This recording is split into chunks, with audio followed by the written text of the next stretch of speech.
Then I know the 833. You had the Alco Alligator. I'm not sure when you got that. I was living in California when you grabbed that. I'm not sure when we got that. Okay, because that engine by right, you know where that engine belongs? Nope.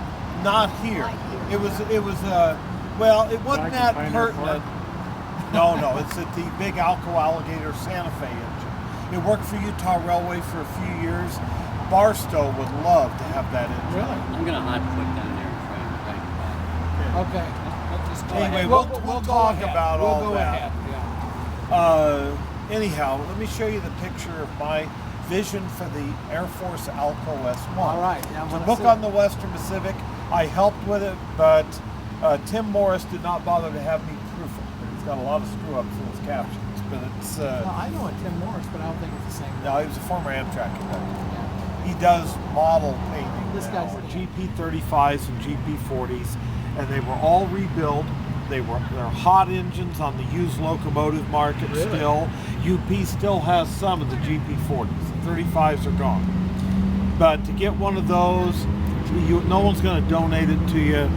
You'd have to paint it. It would be a huge expense. It would be a big engine like one of these.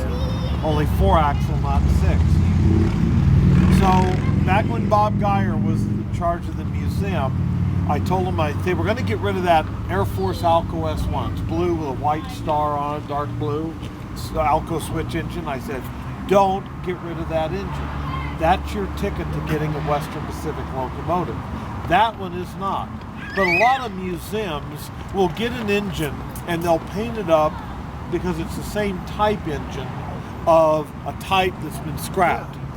And so there's the only WP switch engine ever assigned to Utah was whatever switch engine was assigned to Wendover Way. That's what Portola has the stencils to, that they could paint it. It's just a solid color, orange with black and black stripes. I think it'd be terrific. And then you'd have a WP engine. You could number it 510. You could get this photograph and here's what that engine's prototype looked like when it worked out in Wendover. I saw this engine back in 67 and 68 switching the yard.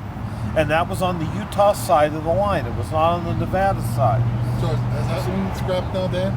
Well, the original 510 went years ago. Okay. But we have an S1, same kind of engine.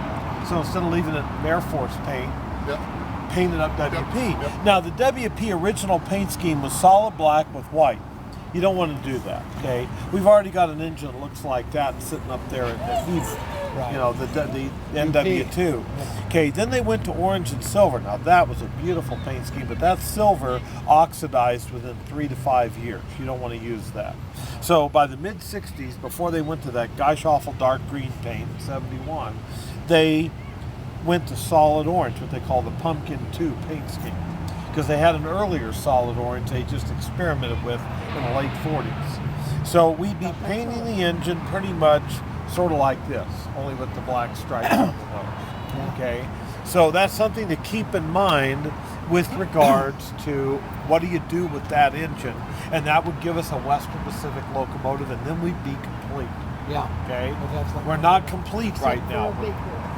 Well, you're not going to get a big boy. A big boy would be so expensive to move here, and the people that have them know their value. Unless you got $1 million to pay for one and about $500,000 to move it, if UP would even move it with friction bearings. And that's doubtful. Most railroads will not move friction bearings. We'd have to disassemble it probably and move it in pieces. You can't do that. You know, just the engine bed alone weighs 400 tons. Okay. Well, it takes the part you could take apart would weigh more than the 833. That was a 1,207,000 pound locomotive when it was fully loaded. Okay, you're not going to move that over the highway system. Sorry, you're not. The turbine from here over there out in the weather, I was very unhappy because that turbine is more significant than any piece of equipment this museum owns, and it should not be sitting out in the weather. Okay, there's only 2 of those in existence anywhere in the world. The other one's in Illinois, and it's outside. Now, I want to ask you a rhetorical question. Remember, my background is sales and marketing. If you want to get people to come into your museum Which is more likely to catch their attention driving by on Wall Avenue? A big black steam engine or a big yellow streamlined engine with Union Pacific splashed all over it? When that was here, had they had the lights, that would have been a huge draw for this museum. Now the 833 is fine. I'm glad it's out of Liberty, Pioneer Park down in Salt Lake. What the engine needs is a boiler jacket. That's tremendously expensive. Not having a boiler jacket is not necessarily a bad thing. Now when the museum volunteers bring people out here and show them the engine, and we ought to think about some kind of a sign. Lee, I'm talking about that. To have a sign here and explain the boiler jacket is off the engine because we had to remove the asbestos from it and it had rusted out. We're leaving it off, not because of money, but because we want them to understand the technology that went into steam locomotives, okay? When I bring groups up here, that's what I tell them. I talk about the stables. When there's a jacket, you don't see any of that. And we have the opportunity here to explain what held the engine together under 300 pounds boiler pressure. So make lemonade out of lemons and take advantage of that. That's what can be done inexpensively to make this more understandable. They can see the UP Centennial, just a few things about it that I can remember off the top of my head. 98 feet, 5 inches long. It's about 272 tons fully loaded. The fuel tank is 8,200 gallons, and it was the first locomotive with a lot of technology that's now very common on diesel locomotives. It pioneered the solid-state circuit boards that became standard on the General Motors Dash 2 line in 1972. They were testing it on the Centennials. They actually were test engines for General Motors. Also, it was the first locomotive to have self-sealing fuel tanks, like an airplane. The front of the fuel tank is strong enough, as is the pilot area, to support the entire weight of the engine should it derail and have its truck sheared off.